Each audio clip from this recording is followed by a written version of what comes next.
이건 어떻게 바꿀 수가 없어요. 이런 경우에는 우체국 아저씨와 조금 친해지거나 아니면은 이런 거를 받을 때 목적을 얘기해야 되는데, 목적을 저 개인회생 하려고 받습니다, 이렇게 할 필요 없이 그냥 애둘러서 얘기하면은. 근데 그럼 회사에서 잘리진 않나요? 저희가 그런 경우도 많이 진행을 해봤는데. 근데 그럼 여기서 궁금한 게 네. 예외적으로 인정해주는 게 많은데 이런 거를 잘 모르고 그냥 심플하게 신청을 하면은 네. 보장 받을 수 있는 거를 못 받게 되는 경우도 많은 건가요? 많이 있죠. 그런 경우에는 저희는 변제 계획 안에 수행 가능성이 떨어진다라고 보는데, 이게 무슨 말이냐면은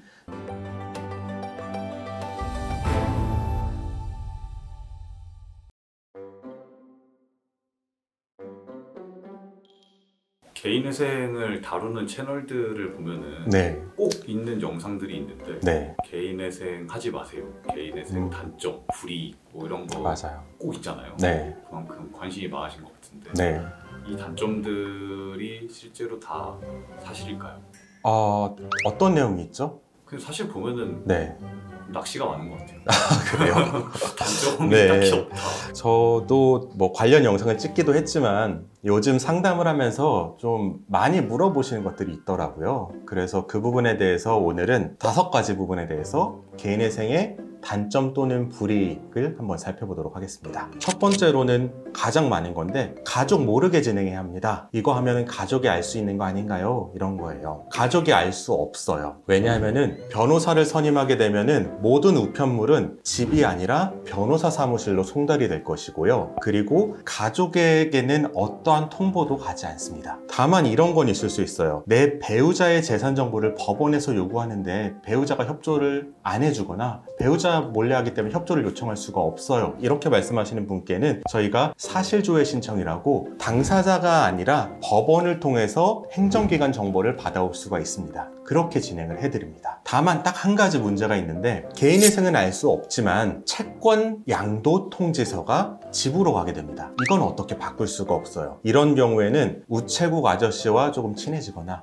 아니면은 우체국 앱을 받으면은 우체국에서 연락이 와요. 오늘 등기 우편물 배달 예정입니다. 이 문자를 받으면은 우리 집에 오기 전에 먼저 아저씨한테 연락해서 우편물을 받으면 집에서는 전혀 모르게 되겠죠. 그 다음으로는 절차와 서류가 굉장히 복잡하다고 들어서 내가 개인회생 안 하고 워크아웃을 했다, 뭐 이런 댓글도 있고 상담하시는 분도 너무 복잡하지 않아요, 걱정이 됩니다, 이러는데 이걸 생각하시면 돼요. 요즘은 거의 대부분의 고등학생이 학원을 가거나 학원을 안 가더라도 인강을 통해서 수업을 듣죠. 그 수업을 들으면은 정말 내가 교과서를 찾아보거나 여러 문제집이나 기출문제를 살펴볼 필요 없이 학원 강사가 다 정리해줘서 나한테 떠먹여줍니다. 그럼 나는 그것만 소화를 하면 돼요. 개인회생에 있어서 변호사의 역할은 이런 강사와 마찬가지로 생각하면 돼요. 이런 서류나 절차가 복잡하다고 하더라도 변호사를 선임을 하셨다면 변호사가 떠먹여 주는 것만 열심히 받아서 드시면 됩니다. 어렵지 않아요. 실제로 혼자서 하려면은 당연히 어려울 수가 있지만 변호사를 선임했다면 그 과정이 훨씬 쉬워질 것이다, 이렇게 생각을 하시면 될 것 같습니다. 또 세 번째로 많이들 걱정하시는 것이 신용카드 사용을 못한다는데요, 이런 말이에요. 그런데 이거는 생각해 볼 필요가 있는 것이, 과연 신용카드 사용을 못하는 것이 개인회생 때문에 못하는 것이냐, 아니면은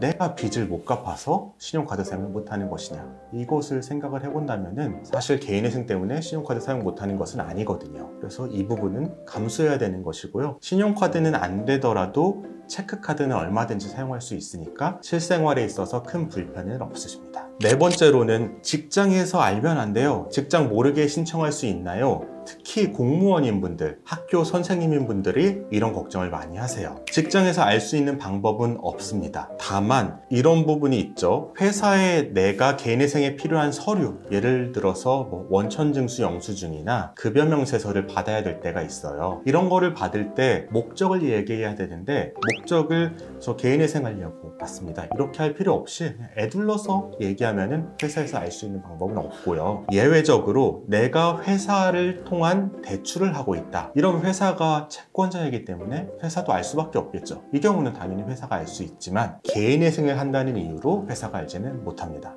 근데 그럼 회사에서 잘리진 않나요? 회사가 채권자고 회사 돈을 떼먹은 게 되는 건데.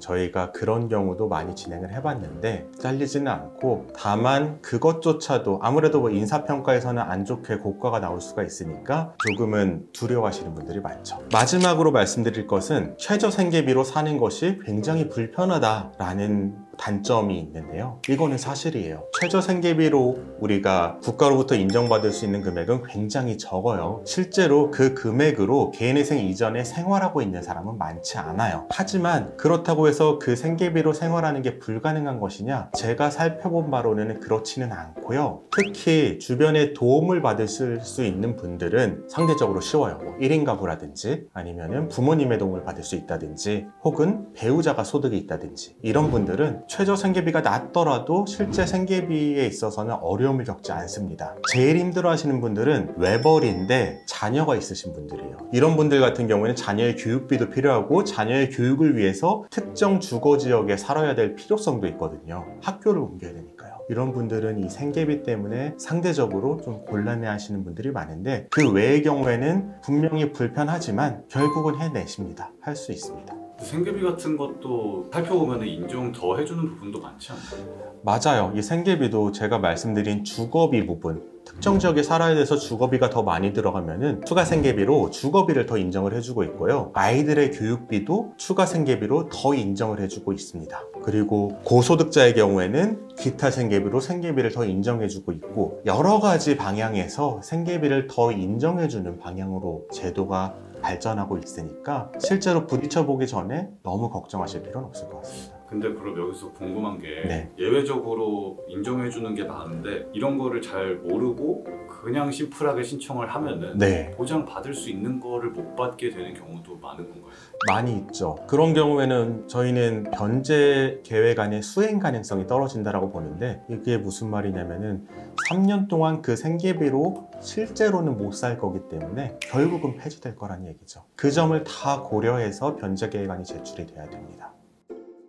영상 끝까지 시청해 주시고 구독과 좋아요, 알림 설정, 댓글 부탁드립니다. 댓글 남겨주신 분께 추첨을 통해서 이 책을 보내드리고 있으니 자세한 참여 방법은 고정 댓글을 참고해 주세요.